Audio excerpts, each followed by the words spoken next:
Ramai diperbincangkan adanya politik di balik bantuan sosial.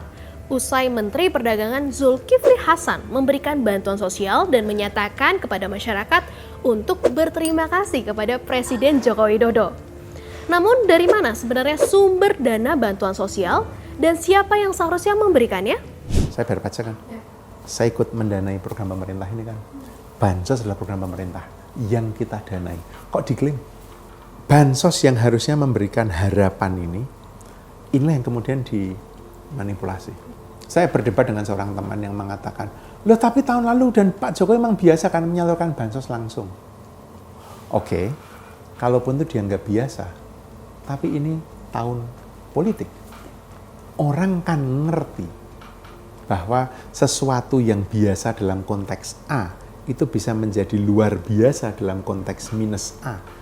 Jadi ketika kita bicara accountability, bansos yang disalurkan oleh Pak Jokowi atau oleh menteri lain dulu, apakah pasti ada politiknya? Ya nggak ada yang nggak politis kan. Tapi kan dampaknya berbeda. Setidaknya masih kecatat, setidaknya masih dalam rentang Kementerian Sosial, setidaknya masih di dalam governance, yang sekarang saya tidak tahu. Isu politisasi bansos diperkuat usai Presiden Jokowi memerintahkan percepatan penyaluran bantuan sosial pada awal 2024 yang semakin mendekati pemilu. Apalagi Kementerian Sosial Tri Risma hari ini disebut-sebut tak lagi dilibatkan dalam pembahasan bansos. Padahal, menurut Yanuar, ketika penyaluran bansos ini tidak dilakukan oleh pihak yang seharusnya, maka bansos rentan jadi tidak tepat sasaran. Error itu terjadi karena dinamika demografi. Lahir, mati, kawin, cerai, pindah, keluar, pindah, masuk. Itu kira-kira kalau data demografi kamu letakkan dalam kurva normal begitu, itu kira-kira 0,5-1% di kiri, 0,5-1% di kanan. Hal yang mendasar dari bantuan sosial selain data adalah penyaluran. Kamu menggunakan kanal mana menyalurkan ini? Kementerian Sosial sudah menyiapkan kanal bantuan sosial yang berkaitan dengan pendidikan, maka supply-nya dari Kementerian Pendidikan, yang kesehatan di Kementerian Kesehatan lewat BPJS. Kementerian Sosial sendiri mengatakan ini. Sekarang kalau itu dipotong semua, kanalnya kemana ini? Semua menteri mau ikut menyalurkan. Itu bagi saya itu juga implikasi gede mengenai kanal penyaluran bansos. Dalam penyaluran bansos berupa beras, Badan Pangan Nasional memiliki tugas untuk menyiapkan produk pangan, menugasi Bulog mengadakan pengadaan, serta mendistribusikan bantuan pangan ke masyarakat.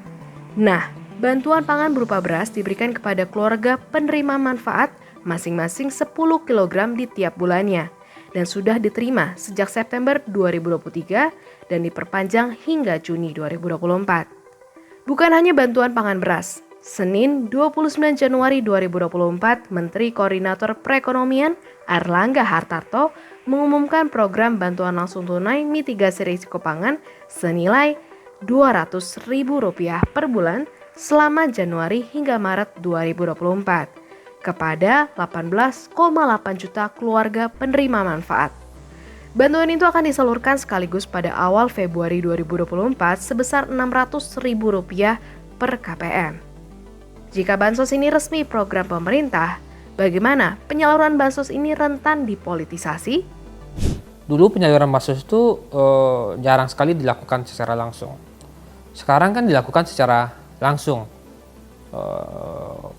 Boleh dibilang tidak diketahui, tidak jelas siapa namanya, siapa penerimanya, berapa alokasinya, gitu ya. Dia lebih banyak dilakukan secara langsung, ketemu orang diberikan. Jadi memang dengan kondisi seperti itu bisa dibilang ini memang punya motivasi elektoral. Gitu. Sementara Sri Mulyani menjelaskan, pemberian BLT mitigasi risiko pangan cukup mendesak untuk menekan inflasi bahan pangan bergejolak.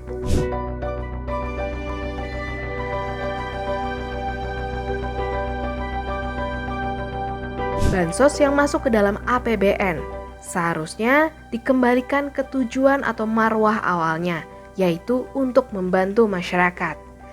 Pendiri Nalar Institute, Yanuar, menekankan bahwa masyarakat penerima bansos ini jangan sampai menjadi komoditas politik yang dipelihara.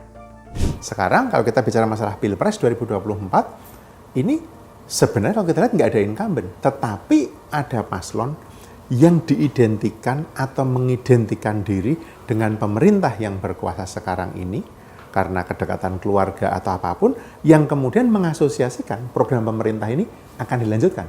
Kalau nggak dilanjutkan, atau kalau tidak menang, tidak akan dilanjutkan. Ini yang menurut saya bermasalah.